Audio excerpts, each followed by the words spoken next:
Britain, France ఎన్నికలు చూశాక నాకైతే ఓ సందేహం, రేపటి మన ఎలక్షన్స్ నెక్స్ట్ ట్రిప్కి వచ్చేటప్పటికి వాళ్ళనే ఫాలో అవుతాం. ఇప్పటికే మనకి బెంగాల్లో కానీ పంజాబ్లో కానీ ఖలిస్తానీ మద్దతుదారులు గెలిచినటువంటిది పంజాబ్లో అయితే, కాశ్మీర్ వేర్పాటువాదులైనటువంటి వాళ్ళని ఇండిపెండెంట్లు అయినా గెలిపించినటువంటిది కాశ్మీర్లో ఉంది. అదే సందర్భంలో బెంగాల్లో జరిగినటువంటిది ఏకంగా బంగ్లాదేశీయులకి మద్దతుగా ఉన్నటువంటి వాళ్ళని గెలిపించినటువంటి పరిస్థితి.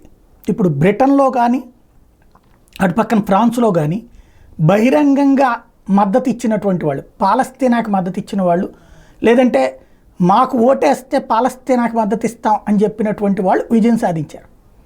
అలాంటి దశలో ఇప్పుడు రేపొద్దున నెక్స్ట్ ఎలక్షన్స్ ఈ చూస్తే మన దేశంలో కూడా బంగ్లాదేశీలు భారతదేశంలో అనుమతిస్తాం, తద్వారా సౌభ్రాతృత్వాన్ని పెంపొందిస్తాం, పంజాబ్లో ఖలిస్తానీ ఉద్యమం అన్నటువంటిది ప్రజా ఉద్యమం, దానికి మేము మద్దతు ఇస్తాం, అలా మద్దతు ఇచ్చేటటువంటి వాళ్ళు ఓట్లు వేయండి, కాశ్మీర్ అనేటువంటిది ప్రత్యేక సమస్య, అది వాళ్ళ ఆకాంక్షల్ని నెరవేర్చే వాళ్ళకి ఓటేయండి, మణిపూర్ లాంటి చోట్లన వాళ్ళు ఇష్టం వచ్చినట్టు బ్రతకడానికి అవకాశం ఇద్దాం అనేసి అట్లాంటి పాయింట్తో మేము ముందుకు వస్తాం, ఓట్లు వేయండి అని అడిగినా ఆశ్చర్యపోనట్లేదు ప్రస్తుతం జరుగుతున్న పరిణామాలు చూస్తుంటే.